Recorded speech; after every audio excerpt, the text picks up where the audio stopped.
다윗과 아비가일의 러브 스토리, 지금까지 이 성경의 내용을 그렇게 생각해 왔습니다. 다윗의 위기 상황은 현재 진행형이었습니다. 사울이 치득하고 끈질긴 8년간의 죽음의 추적을 일단락 내자 사무엘이 이제는 죽습니다. 온 이스라엘의 무리가 모여서 애곡하고 고향인 라마에서 사무엘을 장사했습니다.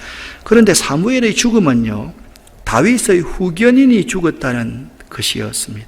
그러나 사울은 계속적으로 다윗을 죽이려고 추격하고 있으며 다윗은 사울을 피해 현재도 도망 중에 있습니다. 그런데 이 성경 사무엘서를 기록한 사무엘서 기자가 숨겨놓은 한 가지 복선이 있습니다.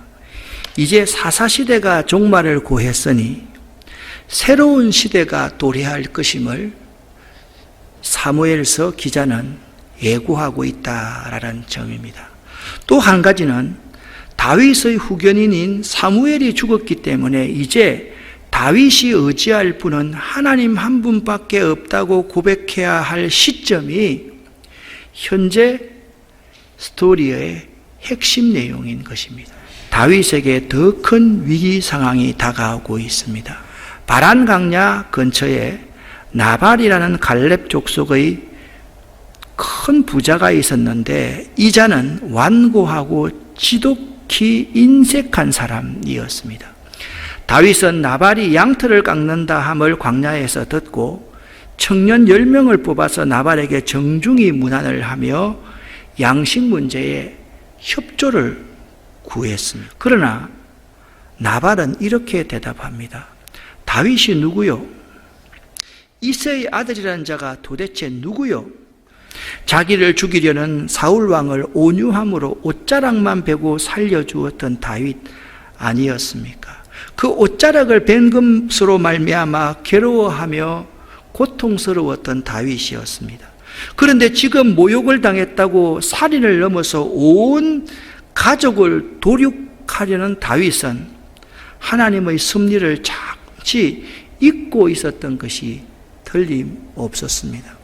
이제 영웅 다윗을 지켜낸 아비가일에 관한 스토리를 여러분과 제가 함께 살펴보겠습니다. 그 사람 이름은 나발이요. 이 나발이라는 히브리어 이름 말은 시들다, 바보처럼 행동하다라는 의미를 갖는데 성경에서 이 나발이라는 단어는 어리석은, 우매한, 괴악한 등으로 번역이 되었습니다. 그 아내의 이름은 아비가일이었습니다. 아비가일은 기쁘게 하는 자, 기쁨을 주는 자라는 뜻입니다. 총명하다라고 토마트 세켈이라는 단어를 히브리어를 쓰고 있는데요. 지혜가 뛰어난, 명철한이라는 뜻입니다.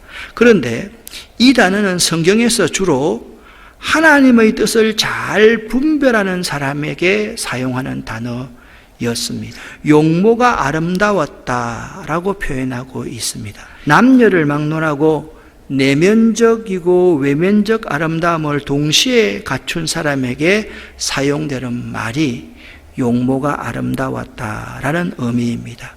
그러니까 아비가일은요, 사람을 기쁘게 하는 자, 사람들에게 기쁨을 주는 자, 하나님의 뜻을 잘 분별하는 자, 영적인 동시에 육적인 아름다움을 다 가진 매력적인 여인이었던 것입니다. 아비가일의 지혜를 배울 수 있어야만 할 것입니다.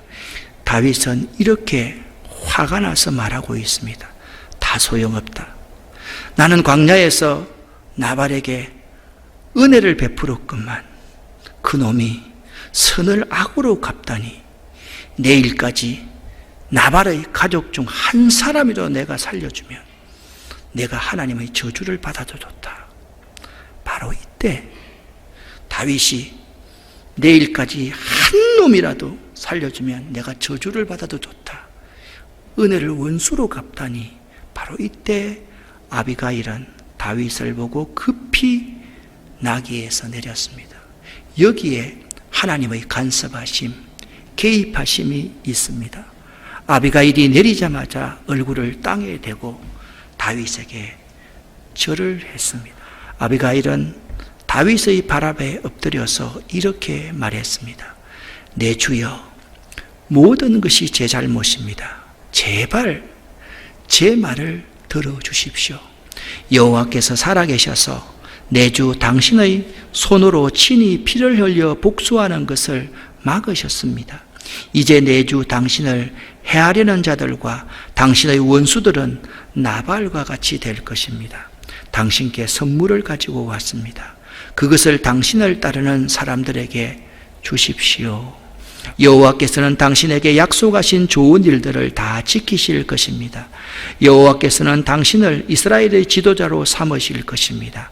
그때의 당신은 당신 스스로 죄 없는 사람을 죽였다든지 벌 주었다는 양심의 가책을 받거나 죄책감을 가지는 일이 없어야 할 것입니다. 여호와께서 당신을 성공시키실 때에 제발 저를 기억해 주십시오.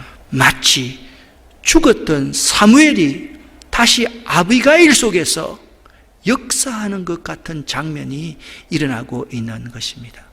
다윗이 부끄러운 마음으로 아비가일에게 이렇게 대답하고, 오늘 당신을 보내어 나를 영접케 하신 이스라엘의 하나님 여호와를 찬양합니다.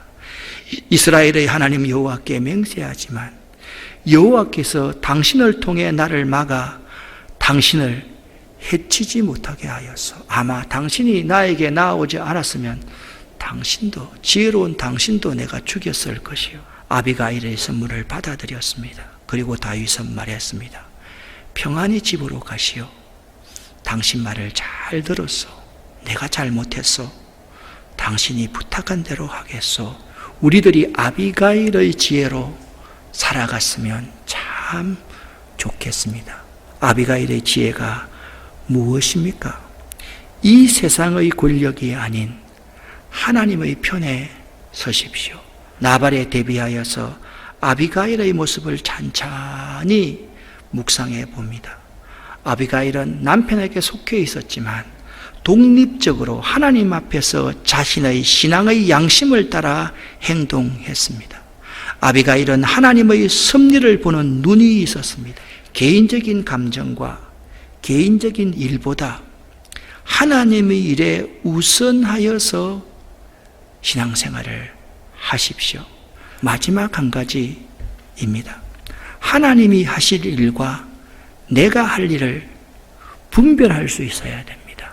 전쟁이 여호와께 속한 것이듯 원수 갚는 것도 여호와께서 하시는 것입니다.